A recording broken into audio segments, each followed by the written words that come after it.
Hello, it's SmallBizDavid, and welcome.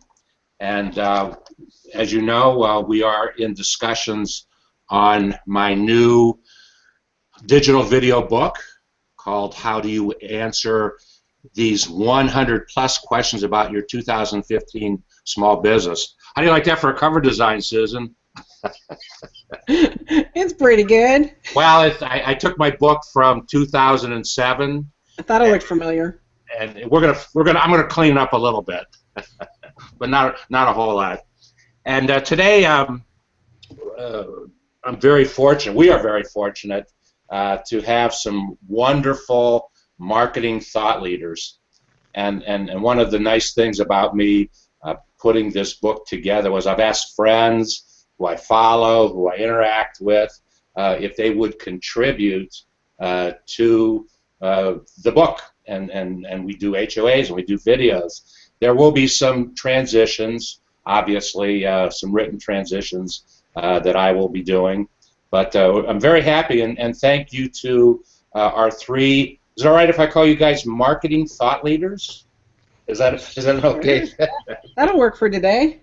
I've been called a lot worse, so that's okay.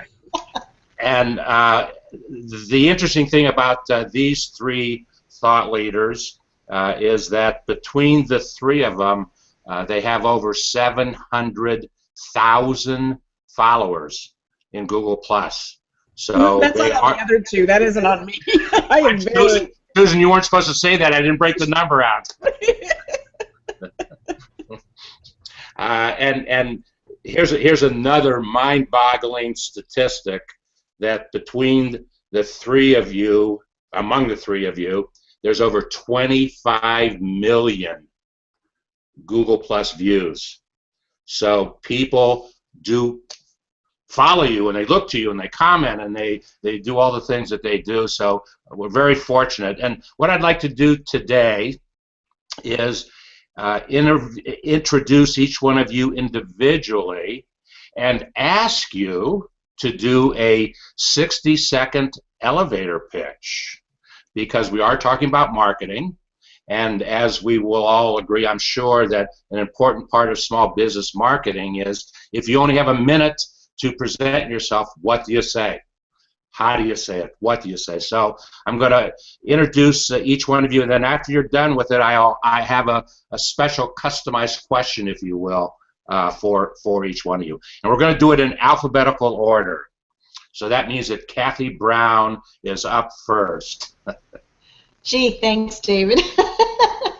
and I will allow you to not include it in your 60 seconds to give the name of your company and where you live, and then do your 60-second pitch. Okay. Well, and thank you for letting me be a part of your V-book, because I think this is really cool, and it's a unique way to present information. I'm Kathi Browne of Brown Nose Social Media. I live in the foothills of the Smoky Mountains, and it's very cold here today. So who am I? Well, I'm a social media consultant, and I've been working with small businesses since 2008, and in the last several years I have fine-tuned and specialized in healthcare communications as a way to communicate digitally with the way healthcare is moving. That's kind of where it needed to go. I'm an innovator. I like to do things differently, and I test the limits on social media. So I've done the first flash mob in Twitter. I've done the first glass development crowdsourcing hangouts on Google+, and I have built one of the most successful healthcare communities on Google+, as well as live broadcast medical case studies and all kinds of things in digital communication. Boy, you were talking fast so you could stay under a minute. Good job. My question to you, Kathi, is kind of it's a business question, business strategy question, as well as a marketing strategy question, and you have chosen to target an industry that is highly regulated and very difficult to market into. And I was kind of curious why you picked healthcare. Obviously, there's probably something in your background, but why did you pick healthcare as an industry to target? There's actually an interesting story in that. And first of all, my personality is that I do the very things that people say I can't or other people can't do. And I was having a conversation with my husband one day, who is a physician leader, and saying that I really felt a need to bring healthcare into the digital space, because if there's one place where marketing and communication is most important, it's in people's health. And he said to me, that's impossible, it can't be done, and even if it could be done, you're not the one to do it because you're not a physician. And that's all it took for me to decide to show him it could be done, and I switched gears immediately and started focusing on healthcare, and within a month, Google had just announced that they were opening up communities. And so I started the first healthcare community focusing on bringing physicians together to talk about healthcare, which had never been done really other than in LinkedIn, and done successfully. And that was the beginning of me getting into healthcare, and I realized that there really is a way to still follow all the regulations, the HIPAA compliance, and still communicate effectively and get both patients and physicians to talk together. Didn't Google just make a business decision recently that impacted the healthcare industry and what they could or cannot do or something? And there were a group of physicians that were using glass. I'm talking about glass now. Okay.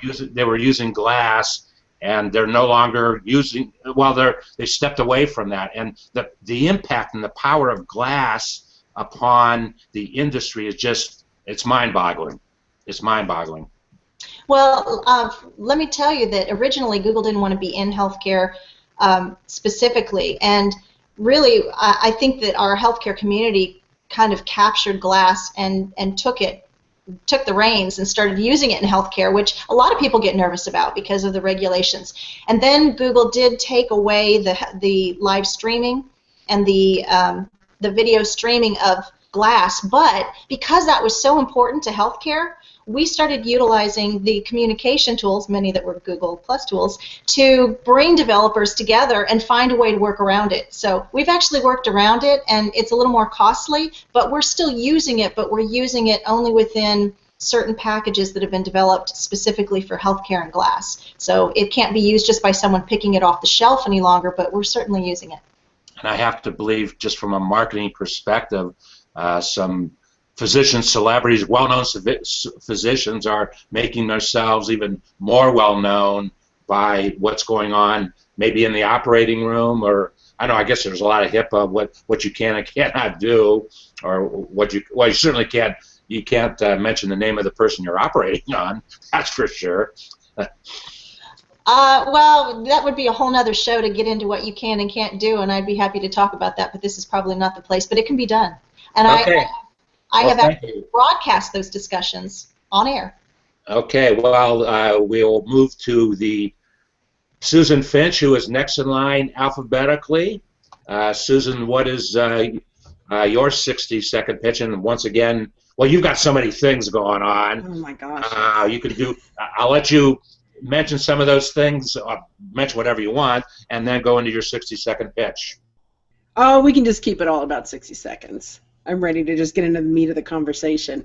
What do? I implement creative content strategies for your business growth. So that is, there is not a one size or one recipe fits all for any company. There is not one quote fits all. Everything needs to be assessed, evaluated. I come in, I do that. And then I come up with a plan, and you decide if you want me to do it and be all excited and do this great job, or if you want to farm it out to some other people. But either way, I will give you a fabulous plan that you can follow. So I am a web developer, graphic designer. I do podcasting. I do a lot of training videos for people for their day-to-day tasks that they don't know how to do, or that they want to train their staff to do regularly. That's where I actually get the most joy, is teaching and watching clients be successful with what I've taught them. So that's me, SusanFinch.com. As a sidebar, I didn't hear you use two words. Binky Patrol. I didn't hear, which is an important concept of marketing, and that's public relations. I do, and you're right. I was trying to keep it way down to like 30 seconds. I've been in marketing and public relations since 1985. I'm very seasoned. I've been around for a very long time, and I don't even like to use that term. I've reinvented myself. I really haven't. I've pulled the parts I like from all my experiences, and I keep bundling them into what I'm doing today to continue on this path of doing exactly what I want to do it the best for my clients. And on the side, when I want other things to do, it includes my nonprofit, which is Beaky Patrol, beakypatrol.org. We make blankets for kids that are ill and abused, homeless, experiencing trauma, and we give them away. And we do that throughout the country and have been doing it since 1996. So Okay. That's what we do. And finally, last but certainly not least, the master blogger who I was going to describe you, but maybe it's going to be in your 60-second pitch. If not, I'll summarize. But Chef Dennis Littley, a good friend, and I have to say that he started a cooking show, and he asked me to be on his first cooking show. So I was in an HOA, and I was cooking in my own kitchen to a chicken marsala recipe that I still use, Chef. Well, that's good to know. Yeah, you were responsible for making me get back into the kitchen and cooking. People kept saying, you know, you are Chef Dennis, why aren't you cooking anymore? And it was because social media was definitely a lot easier to do than setting up the cameras, prepping, and getting involved in all the things necessary for a cooking show. But I'm very glad that I did, and I'm glad that you did kind of push me in that direction back into it, because I needed to be in the kitchen again. So it was good for me. But you know, I'm Chef Dennis. I have that name because I was branded as that by a friend of mine a few years ago. It was Ask Chef Dennis, so it's easy for me to be a brand and not have to have any other pages or anything. You know, I can just be myself and promote myself as that. But I started out as a chef, culinary instructor, a food blogger, a photographer, and everything just kind of came together on Google Plus when I started doing live cooking shows for them. And I have 4 shows now that I do on a fairly regular basis. One cooking show, one on my travels on the road with Chef Dennis. I do the Food and Booze show with Mia Voss, and then I have Good Day Google Plus, which is my favorite of them all. And I get to sit with my friends and talk about current events, what they're doing, and just whatever happens across their mind. It's kind of a Google version of The View, but without all women. So, you know. And it keeps me busy, and I have a good time, and I use Google as a tool to share my knowledge, my recipe for success, and that's what I can bring to someone when they're really interested in using social media, as I can teach them how to use it to be successful. Well, I have to thank all 3 of you, because none of you did something, and it shows what seasoned veterans you are in the world of marketing. You did not use the word help. Now, I didn't hear the word help one time in any of your 3 descriptions, and thank you. It's a pet peeve of mine that I don't like to hear the word help because it's not an action. It's somewhat of an action word. What do you do? What can you do? What can you do for my business? There's a million people that can help me. What can you do to move my business forward? And it goes beyond just I help you. Although Susan does help companies get out of trouble when they need to get out of trouble. that's a little bit. That's a different kind of assistance. But I agree with you though on that. I don't help train them. I train them. There you go. I mean, that's what we all, I think, are pretty defined on what we do, and we take charge of that and take full responsibility for whatever our role is for each of our, clients or audience or whomever it is that we're interacting with. Okay, I forgot to ask Chef his question, and I already know the answer to the question, I think, but I'm going to ask it anyways. You are the master blogger. I mean, that's the niche that you have created inside of Google Plus. So my question is, was it your passion for food or your desire to build a scalable business for you to say that's the route I'm going to take? I'm going to blog, and I'm going to be the best blogger out there. What was your driving decision on that? Actually, not that at all. I began blogging for my students so they'd have a place to go get my recipes, and which none of them ever did. And all of a sudden, I found myself part of an amazing community So for blogging, for me, has always been about community and always been about sharing and keeping in touch with people. And that's been the best part of blogging for me, other than the fact that we get to eat really well when I make things. You know, my wife loves that part of it, but it's the sense of community, it's a sense of fulfillment, and just the bond that I created with people when I finally do get to meet them live and in person. You know, it's like I've known a lot of them for so very long that it's just a really cool thing. So you got started blogging the same way that Mark Zuckerberg started Facebook. Only I didn't make that much money. Well, it's there's a comparison. We ought to get the two of you together.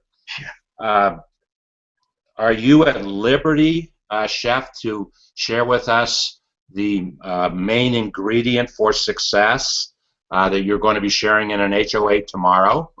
Well, the main ingredient, I always tell people, you know, it's not rocket science. I mean, that's one of my favorite terms that I use, and it's not rocket science. The main ingredient for success is engagement.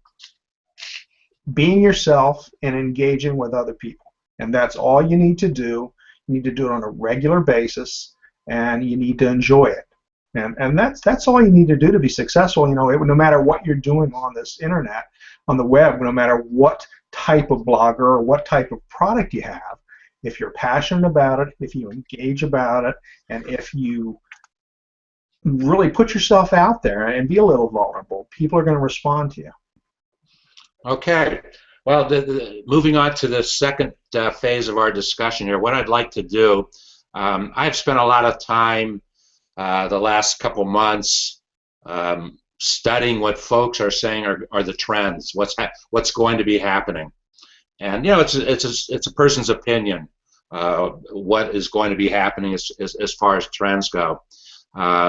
So I've been reading a lot of, finding as many of these trend articles as I possibly could find, and I found one that I want to pick out 3 marketing trends of what this individual says, or this organization. It's actually Bell Pottinger Digital, and I think the digital part of it really caught my attention because we are in an age of digital marketing, and it's really changed. You know what, before we do that, and I was thinking I wanted to do this, and each of us, I think, have been doing what we've been doing for a long enough time to really answer this question, but I consider myself to be a traditional marketer.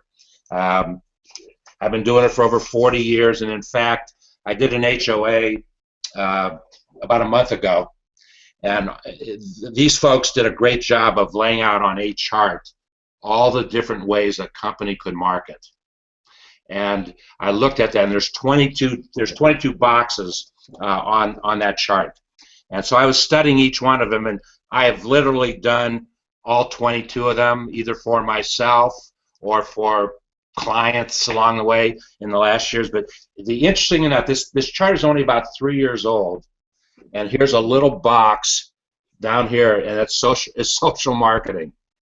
And it's amazing to me how that little box, which where I guess social marketing was 3 years ago in the eyes of these folks, and they talked. All they mentioned in that box is Twitter, LinkedIn, Facebook fan page, Facebook advertising.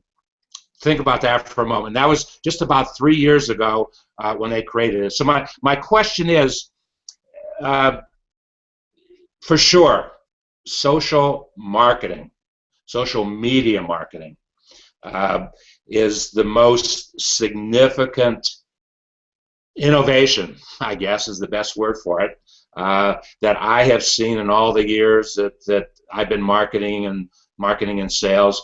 I'd like to have each one of you comment upon that based upon your experiences. And let's go in reverse order now, reverse alphabet. Chef Dennis. So the future of social marketing, is that what you're asking? No, not so much. Well, we'll get into. We're going to talk about that in a moment, but more so the things that you have done in the past. Where'd you spend your time marketing all the various things you've done over the years in the past versus where you are today and where your focus is today? I haven't changed much of anything since I really began social marketing. When I began the journey, I mean, there was Twitter and there was Facebook. I hated Facebook from the day I was on it. I still don't like it. I don't think it's intuitive. I don't think you engage with it. I don't find people are friendly. I mean, this is me. I'm not saying other people find that. But for me, I didn't think it was a very engaging tool. Twitter limits you to what you can say. And again, it wasn't a very engaging tool. So I was not a very big social media icon. I did my blog, I posted, and that was about it. And I had didn't have much of a following. When Google Plus came out, I latched onto that like it was the next best thing, and I still believe that it is. It's going through some transitions, and nothing has really changed for me in the last 3.5 years that I've been on Google Plus. So it's it's pretty much been the same. And over the years, have you done other things in the way of marketing and advertising for your various ventures? I have tried various routes. I mean, like I said, I still do post on Facebook, although I've pretty much given up my. No, I'm actually talking about pre-social media. Oh, pre-social media? No. See, I began my social media journey actually about 5 years ago, 6 years ago, in that range, when I began my blog. I knew nothing of social media prior to that. I didn't have a smartphone. My computer was just for business, for typing up reports or doing things. So it wasn't until I started blogging that I really started to see how social media could affect. The other thing that I do use that I'd never used before is Instagram. I love Instagram, and I use it for fun. I don't use it for a lot of people post like their blog post. You might as well, they're just taking the same picture and they're posting it on 4 different sites. Well, to me that seems redundant, and that's not what I want to see on Instagram. I want to see you wearing a clown hat, or I want to see you by beautiful scenery, or I want to see something that you're eating. I want to see what's happening in your life, and that's how I use Instagram pretty much. I post what I'm having for dinner. That's the photographer in you. Yeah, and it's just, we've got so many other social media that we do the dog and pony show on. This is for fun. I got to have something for fun, otherwise, it can't always be about business. Does it surprise you that Twitter is developing a proprietary video platform themselves, and is supposed to be introduced in the second half of the year? Twitter has been going through a lot of changes, and I think it had to evolve because people they've been losing their market. And I tell you what I think, and I use it, but I think one of the biggest downfalls of Twitter was the tool, and I can't think of the name of it right now, Triber, because Triber's flooding the stream with extraneous tweets that don't mean anything other than except pushing someone else's post. The other thing that I don't like are these tweet chats that they have that take over entire streams when companies think that they're pushing a product, when actually they're turning off a lot of people by having them take over the streams. So I can see from the time I've come onto Twitter, honest discussions seem to have gone by the wayside, and it's pretty much just junk. So they have to do something. Okay, moving on to Susan Finch. You're always in the middle of this one. You're always going to be number 2, Susan. That's okay. Gives me something to strive for, number 1 at some point. I haven't changed a whole lot as far as what I see as the priority in, social marketing, public relations. You can give it all different names that you want. It's truly about engagement. It's about building relationships. You build it with the press, you build it with the media, you build it with your target audience, you build it with what you're hoping is your audience, and finding out where they hang out and being there. So whether you do that online through all these venues that we're bombarded with and our time is sucked dry with, marketing teams are overwhelmed and sucked dry with this, or whether you're showing up at a charity event because all the CEOs are part of that same charity and want to be there too, and let's go volunteer and help out and hang out with like-minded, like-hearted people. Because for me, I would rather find my exact type of client rather than doing the splatter shot hoping something sticks. And I would rather spend more time with that type of deep engagement and research to find that type of deep engagement for me or for my clients. to where it's really going to pay off the most and for the long haul, and to not only just bottom line, but to enrich them. And so I haven't wavered in that. Social media venues have given us new tools to do this. Social media is not a strategy. It's barely even a tactic. You have tactics that you apply to each one of the venues. So, when people say, oh, yeah, I'm going to do social media, that's my plan, like, oh, gosh, shut up. It isn't even close. Your plan, it just makes me nuts when people say that's my plan. We have, and I had one client at one point say, oh, our staff, our marketing team is complaining because you're flooding the Twitter stream when we have our half-hour show once a week. And so I do 15 tweets, one every other minute, and they're saying it's too much. I said they're not following enough people then. If they're only seeing what I'm doing, they're not engaging enough out there.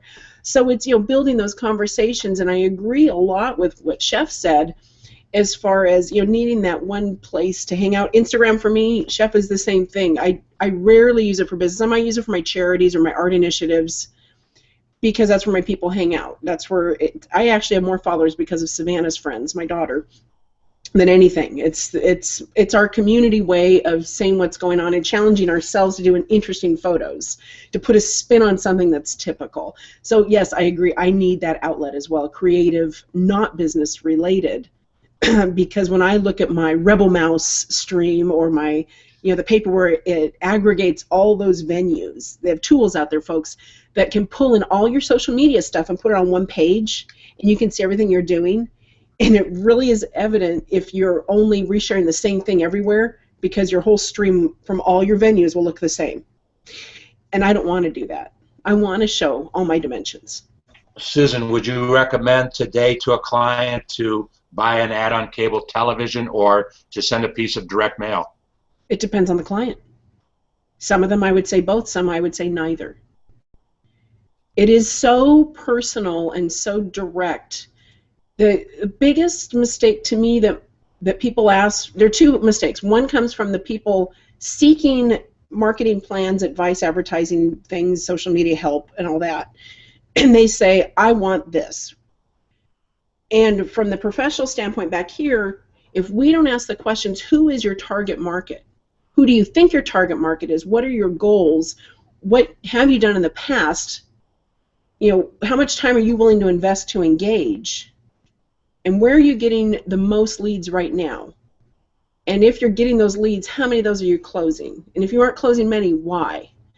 And if they can't answer those questions, they're probably not ready for one of the three of us.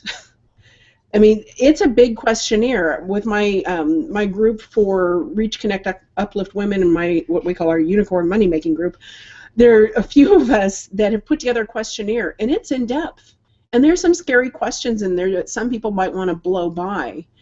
And even if their answer is, I don't know, at least they know they should know the answer. And at least they know it's a question they should be seeking the answer to from somebody if they don't have it themselves. Okay, thank you. Kathi Browne, do you remember the question? Yes, and actually I have changed my approach to social media significantly over the years. Good, let's hear it. Well, when I first got started, I was looking to see what direction I wanted to take as an entrepreneur, because I had been out of the workforce for a while. I had been raising my children, and I wanted to come back full force. And so at the time, LinkedIn was really the only social site other than Facebook that was somewhat known. Twitter was starting to be on the rise, and I was curious about it. So I was using LinkedIn as my primary professional networking site to figure out who I was, to talk with professionals, to really do that B&B behind the scenes of, what needs can I meet for my next career. And at the same time, as Twitter was starting to become a little popular, I went out on Twitter, and Twitter has changed so much over the years that I don't see how anybody can use it the way they did 5 years ago today. So Twitter started with me as a place for those relationships to be more casual. People were chatting on Twitter, and they were excited, much like when AOL first came to be, and they had those chat rooms, and we all went out and we chatted in black space and had the emojis and the sounds and everything. Everybody thought that was cool until it got old. Well, the same thing with Twitter. Everybody was on Twitter making friendships and being kind of taking off their business coat. And we started building professional relationships on a personal level for the first time.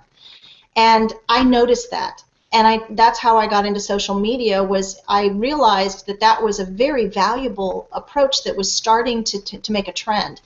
I got into blogging shortly after, and I started merging the two. I would blog, I would promote, and then I would go on LinkedIn and I would also promote and kind of watch and see what happened. I didn't do a whole lot on Facebook. I've never been a real fan of business Facebook. But over the years, Twitter has evolved. People have gotten tired of it because it's become too spammy.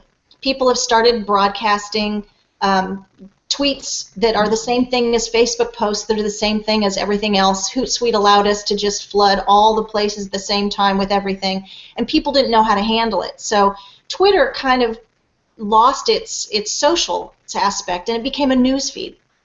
So I started looking for the next new thing. Google Plus, for me, has been that new trend, because Google Plus has allowed us to continue building relationships, but on a more personal, more verbose level. And it has also started to incorporate more video, and I think video is where we're now trending more and more and more. That I liken Twitter today to a cell phone is to phones in general in the yesteryears. People use Twitter and Google Chat as that instant messaging rather than email. Just like cell phone goes with you, Twitter goes with you, Google Plus chats go with you, and it's instant communication. YouTube is the larger, more verbose social aspect, because those pictures, those videos communicate a lot in a short space, and they can go anywhere. You can share them on Facebook, you can share them on LinkedIn, you can share them on Google Plus, and they're more searchable from the search engine. So that's how I have evolved and why I have evolved, and I'm continuing to look where people are building those relationships and connecting. Okay, real quick question for each of you. Real quick question. I know the three of you exclusively through Google+. We met on Google+. I actually spend, right or wrong, 99.9% of my time on Google+. Just a personal decision. I'm kind of curious, three of you, what percentage of your marketing time do you spend on Google+? And I have to assume it's pretty much, because I see all of you out there. But you mentioned Hootsuite. Maybe you're using tools like that to get you out to, into the other environments. So we'll just go from right to left on this one. Susan, how much time do you spend on Google+? Depends on the day. Inside of Google or whatever. It depends on the day and the clients I'm working for that day. It varies. I have been told that I have found my tribe here on Google+. This is where I can speak and be understood, where I can vent, where I can rant, where I can laugh, and still develop business relationships. So when I have the choice, I can get sucked right down in the rabbit hole here and never leave. But I can't. So I do spend some time on LinkedIn, because some people are not over here. So I have to go to where they are if I want them, and go visit with them in their language and in their venue where they're comfortable, and invite them over, or maybe just stay with them at their house over there. And same with Twitter. I use that, I would say 10% out of my 100% of social media time, 10% for me is Twitter, of true engagement, where I go and I look for things, I search for things, I comment, I share, and it's not automated. I do push some of my own stuff automated through feeds. But I want to save my time for true engagement. That's why. I want to be able to go and find them and pay them a compliment and share it out there. Facebook, that's where my family is, my blood family. So that's where I have to go. They have no clue what this is about over here. They don't get any of it. I have to embed videos into a web page for them to go see, for them to get what I'm doing. And so it just doesn't work. It's really hard. I can make them all the tutorial videos I want, and they're not going to come over here. So that's okay too. But this is home. this is my found home that I found, 2 years ago, and you were one of the first to welcome me over here when I was ready to really dip a toe in. And I have felt just that beautiful connection and understanding over here. So that's me. Okay, Chef Dennis, I'm really curious about you. Well, you spent so much time in Google Plus. I find it hard to believe you're in too many other places. I don't. I mean, and I may not be on Google Plus as much as I'm using their Hangouts if I'm having meetings. I mean, Skype. I mean, when people tell me they got to use Skype, I'm like, oh, really? And I do for some people because they just can't understand it, and then I'll try and bring them over. I had a phone conference the other day, and it was like being in the Stone Ages. But I mean, everything I do is on Google, via Google. Somehow I use Google Drive. I use, everything I use for business is a lot of it's thanks to Google. I do go on Twitter just to answer if someone has messaged me, or to check followers, because I mean, I have about 11,000 followers on Twitter, and I really don't know why. LinkedIn, I'll go on when people email me, but more or less it's just to respond if people have sent me some kind of message. The most of my time is spent on Google Plus. If I'm on my cell phone, I'm likely to go on Pinterest then and pin some things just for fun, just to see if there's anything new or something I want to save for later. Instagram's the same thing. I'll go on Instagram on my phone just to see what other people are posting and see if anything's different. But when I'm sitting down, I'm at my computer, it's pretty much all about Google. I have a real challenge in front of myself in 2015, because as I market this digital video book, I'm going to go outside of Google to do it. I mean, Google's a logical place because we're using Hangouts, and I've got a network going in Google, but I'm going to step outside and see what happens and kind of measure the results and come up with hopefully some good case studies there.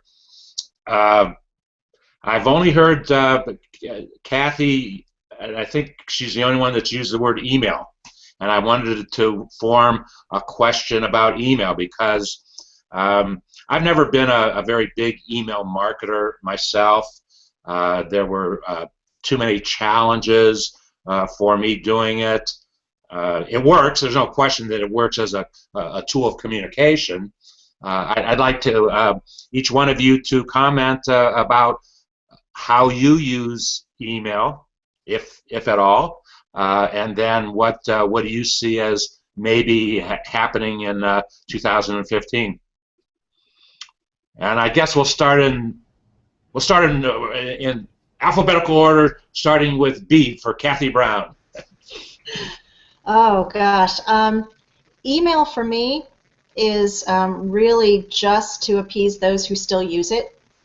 I don't use it at all. I know that some email marketing campaigns work, but it's way too easy for people to set up filters that take emails and throw them into spam.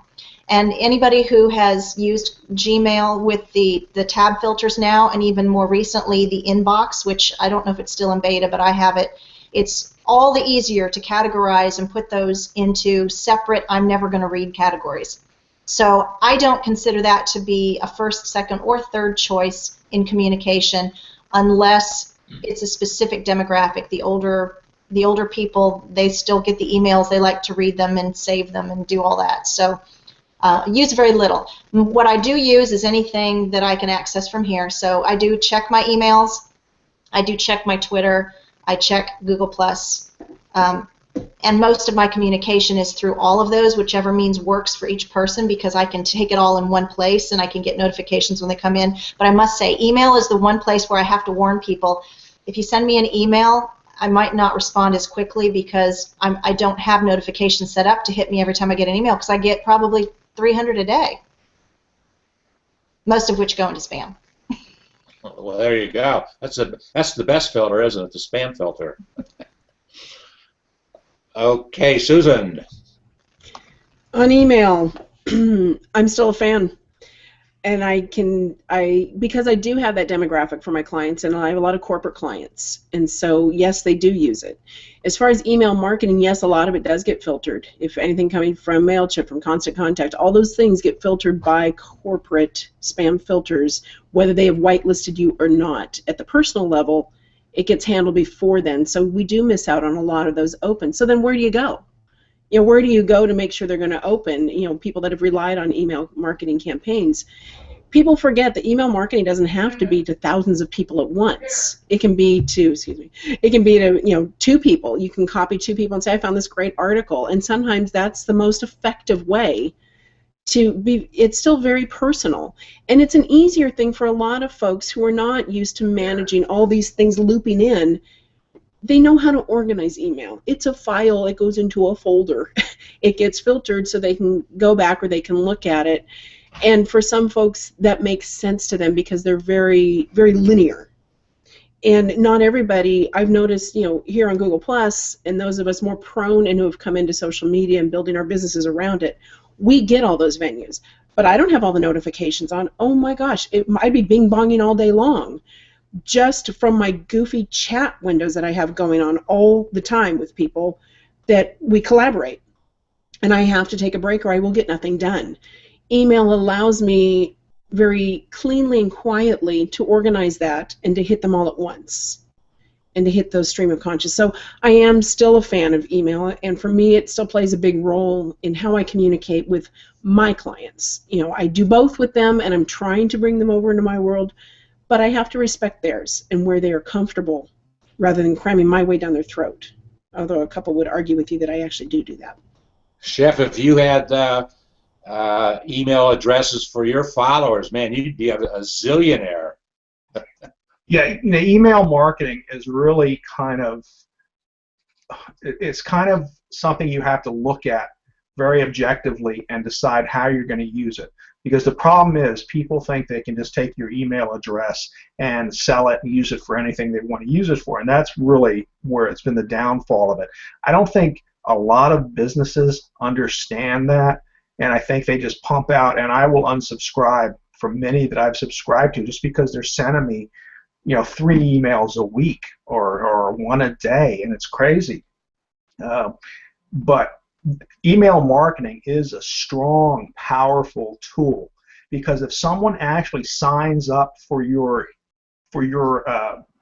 emails, for your notifications that you're posting or you're doing something, you can't go out and oversend them things like a lot of people, like a lot of companies do. PR agencies think the more the better. But when people are giving you their email address, it's like giving you a key to their house almost. So you have to respect that, and you have to use that level of trust and not abuse it. Now, this is where a lot of food bloggers have really, really made tons of money by working that email address and by keeping that trust and asking them, would you like a newsletter on top of that? Would you like this? Giving them an option to say yes or no to what they want. And this has allowed them to grow exponentially and let their views really climb. And if they're running ads, the views are what are paying them. So email marketing is a strong, powerful tool, but I think businesses need to step back on how they're using it. And a lot of these PR firms are so outdated in their methods on how they communicate that they don't understand what's been going on. They don't understand the changes. And they're doing what worked 10 years ago, what worked 5 years ago, what worked 2 years ago. And it doesn't work anymore. So they need to readdress how they're using emails and how they're sending out. Because I love to get emails for things that I want to know about. But God, if you keep sending me one every other day, it's like, all right, I get enough crap. Then you're going, I'm just going to unsubscribe or put you in a spam filter. Well, the neat thing about emails is there's typically a subject line, and I've gotten very good at sorting out the good stuff and the bad stuff based upon the subject line. Oh yeah, I've learned how to do that. But the problem is, after a while, I won't even open them. I'll just, if I do, it's just scroll all the way down to unsubscribe and get the hell out of there. I don't care what their message is anymore. And I may not even want to look at their product anymore. Okay, if you're turning me off, if you're pissing me off, then you're not only losing me as an email subscriber, but you may be losing me as a customer just because of your tactics. Well, and that's what happens too, is you get hit every day, and you know there's another one coming tomorrow, so you don't care. There's no more urgency. There's no looking forward to it. There's no savoring of it because it is too much. And Christmas, as we know, is always that time that happens. Nambe loves me every single day, and just too many. So I would rather, and I've been told this by other people, they love it that I don't send it out with regularity, my own, but they look forward to it because they know it's going to have something good, something that they want. To that point, Susan, I have a very short list of trusted sources of folks that send emails, and I don't necessarily read them, but I know that if I did, I would get some good information. I just don't have time to read them, but I save them, and I put them, and then I do a search of what I have in my Gmail box, and I can come up with the topics of information. So I want to share two quick anecdotal stories about email. I have a friend who for 28 years has been a golf coach of a high school here in Cincinnati, and this year he won his first championship, state championship, after 28 years. So there was his wife was telling me that he got communications from students of the last 28 years congratulating him. The oldest students called, this is true, the oldest students called and left a voicemail. The middle group of students emailed, and the newest students messaged him. And there was a very clear line between those. And it was kind of interesting interesting to hear that. I have another a friend, and she does not market on inside of Google G+. She is well known in her. She's the #1 expert in her category. Okay, #1 expert, but she does not come in to Google for whatever the reason. Not that she dislikes it, but she doesn't have to. I mark it for her. But I know that if I'm going to communicate with her, I'm going to get her attention at 9 o'clock in the morning with an email. That's how we've communicated for 7 years, and we've Skyped together, we've done HOAs together, but I know that if I really want to get her attention, 9 o'clock in the morning, email. And to your point, you do it the customer or the receiver of that email. What's the habit? How do they expect to hear from you? If they're going to take an email, great, send them an email if they're going to read it. Okay.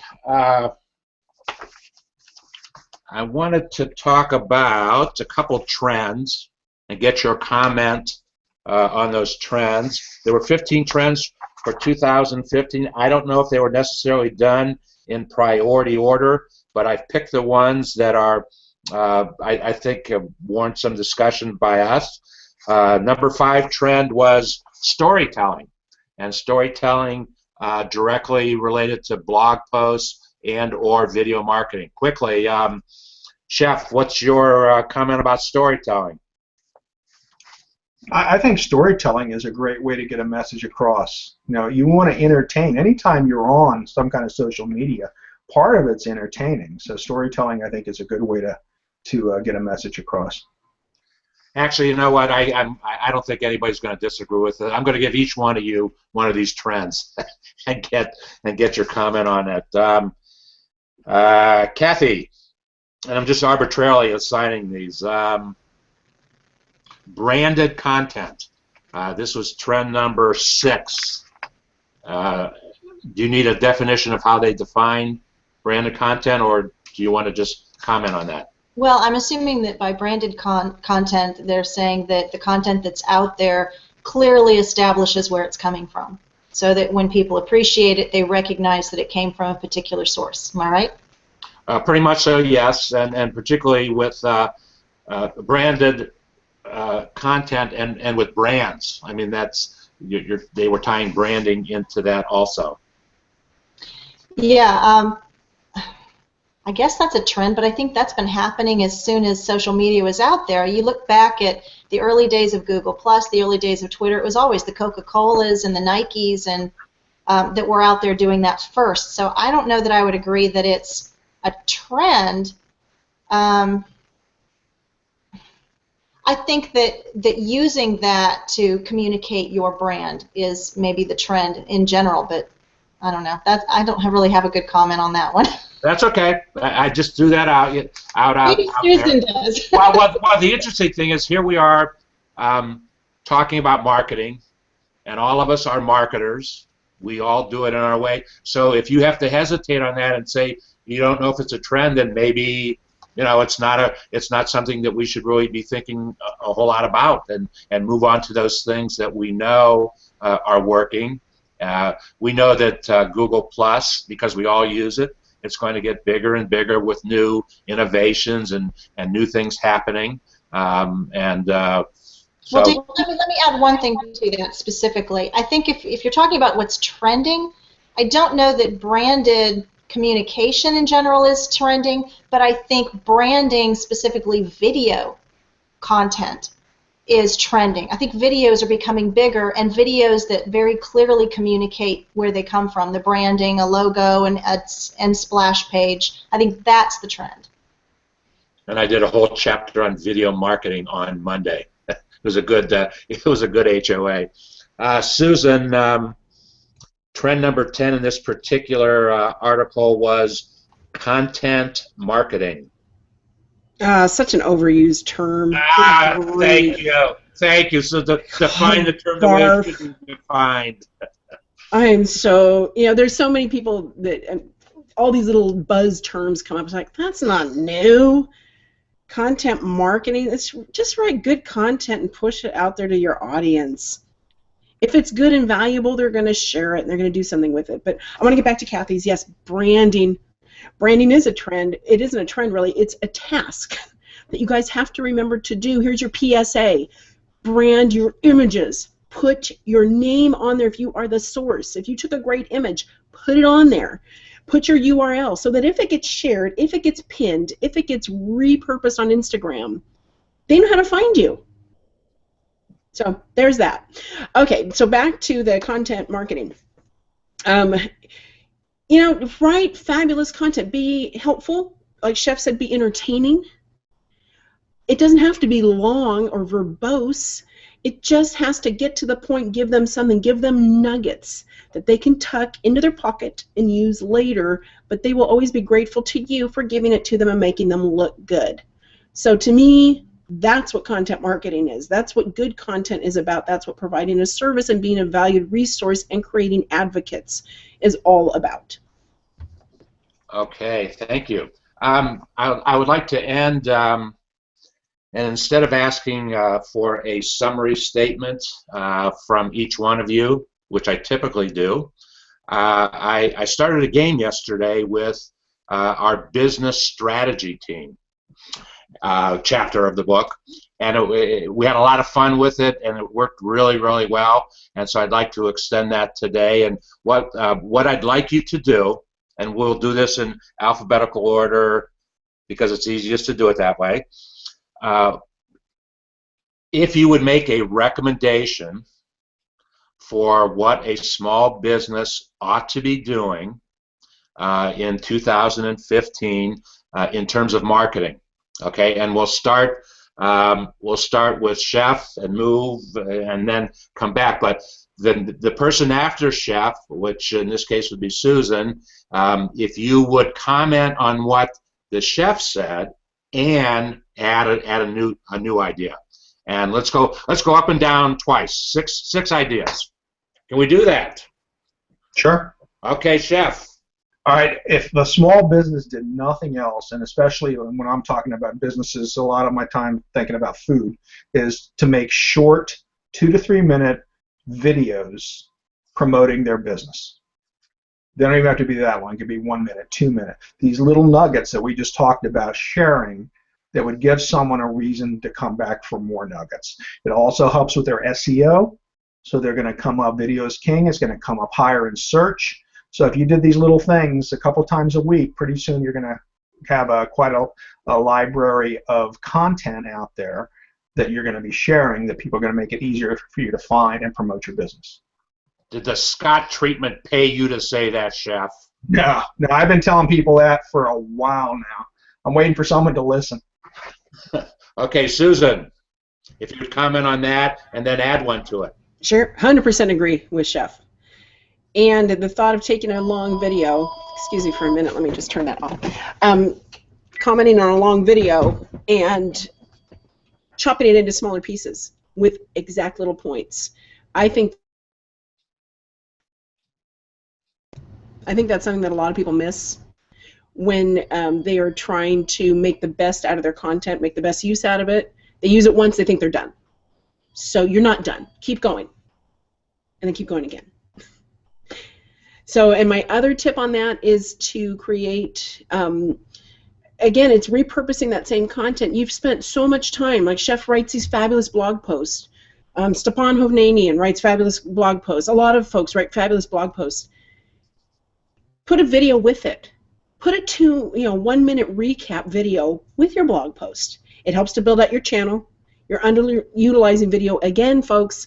And Chef, I'm going to keep speaking to that point. I love what you said about video. It is very underutilized, but I think people overdo it by making them too long. We are short attention span. Give the recap, have your post, make graphics from it later. That is my advice, because I think it takes some of the pressure off the marketing teams or your marketing department or you as the marketing person to have to constantly thinking you have to start from scratch every time. You've put the time into really good stuff. Max it out, especially if it's evergreen content. Some content I can pull back from 7 years and it's still valid. Go revisit that. Bring it back up again. Reuse it again.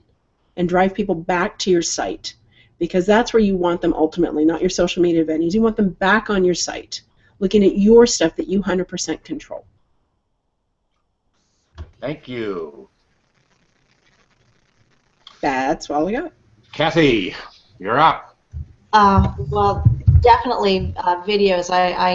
I ditto what Susan and Dennis said. Videos are absolutely the first place to go, but even more so, I would say to a small business that you should seize the benefit of being a small business as opposed to a large brand. So when you're out in the social realm, you're out in marketing, take advantage of those tools to build relationships. Not only should you have videos that show what your value is and how you build a relationship because you are a small business, but take advantage of the live communications like the Hangouts on air and like the live tweets and the chats that you can have with people who want instant information. There's nothing better than having someone have interest and having that interest met and fulfilled in that moment. So use those communication tools as a small business and make yourself set apart from those larger brands that forget the little people. Not that they all do, but that's kind of the impression that there are. So give that impression of small is better.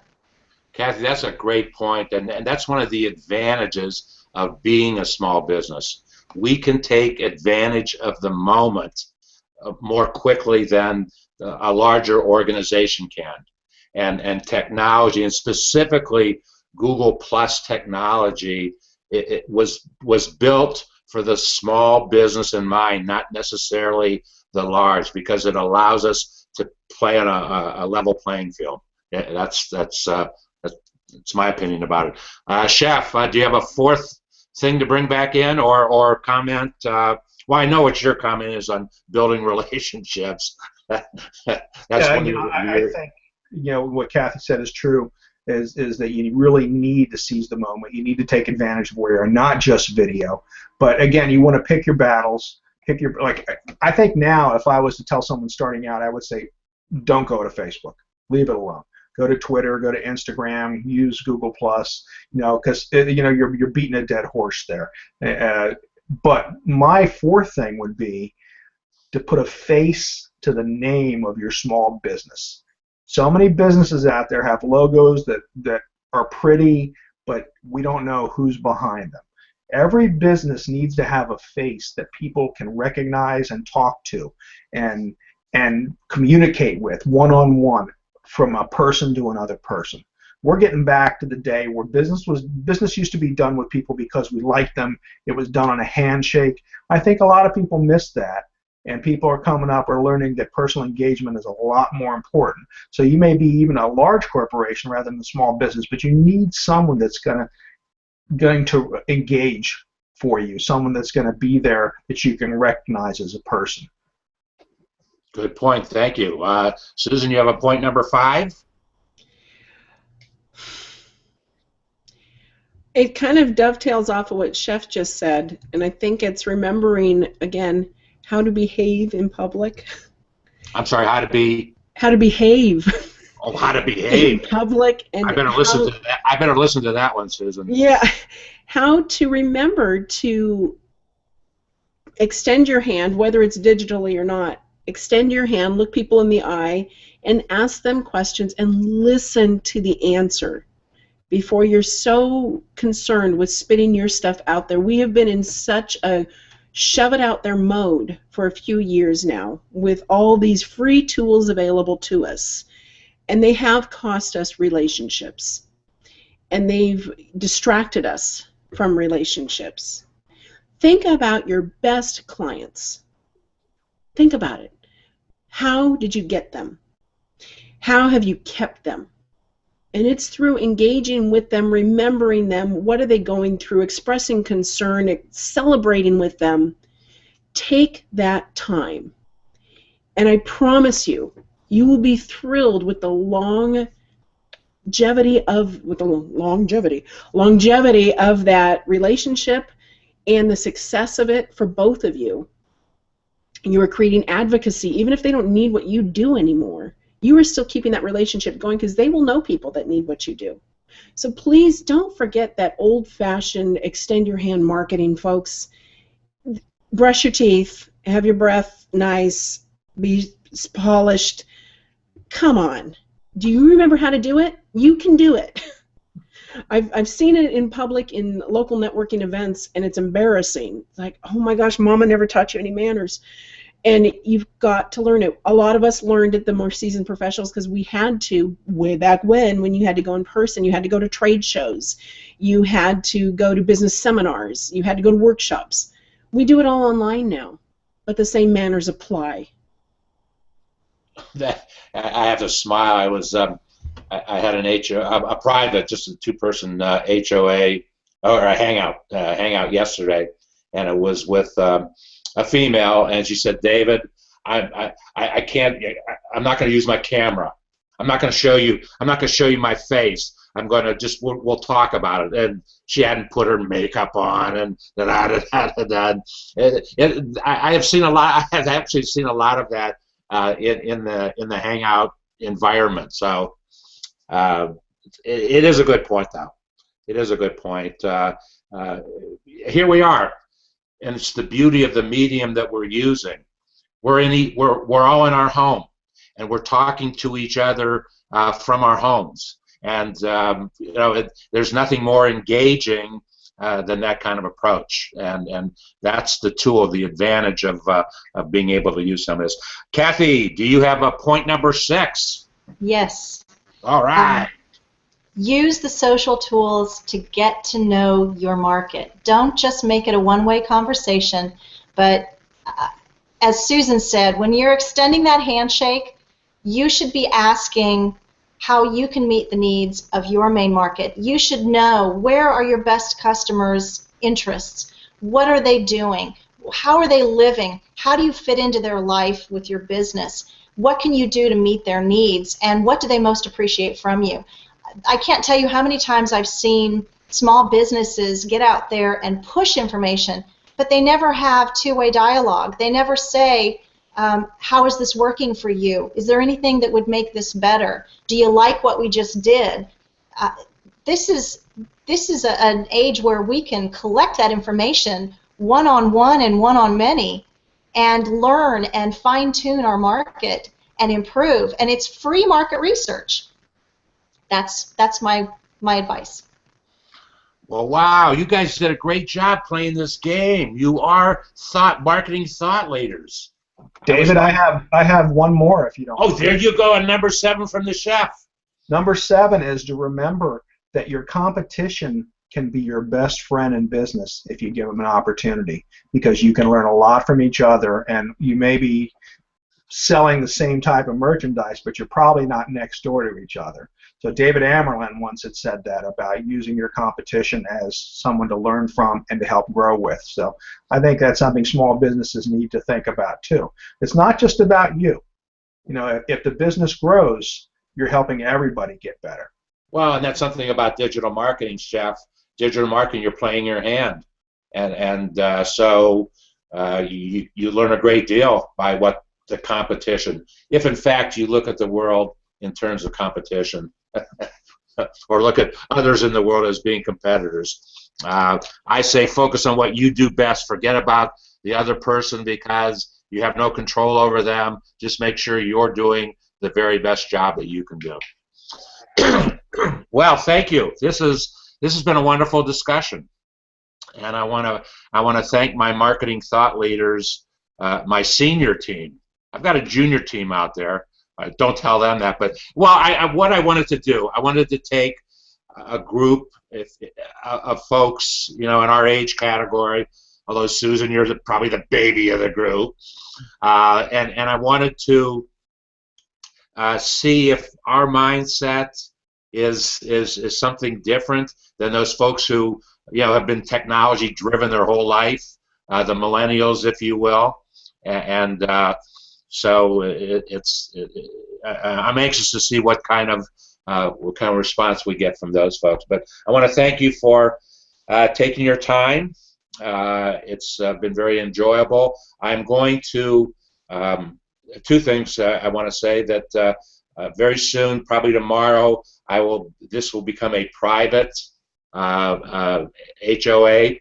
So if you want to have a link to it that you can very discreetly distribute, I'd be more than happy to have you do that.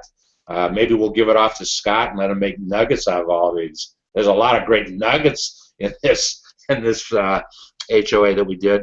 And the other thing is, phase 1 was I picked some folks that I did a one-on-one conversation to do introduction to the 4 chapters.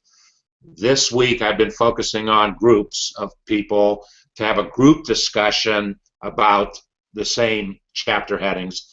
And then I'm going to launch in probably 2 weeks individual one-on-one 15-minute discussions. Not large groups, but 15 minutes. So if any one of you would like to participate in those one-on-ones, and you have a question, something essential to the small business, you will have the right of first refusal to come forward and have that one-on-one time. But we'll keep those to 15 minutes max.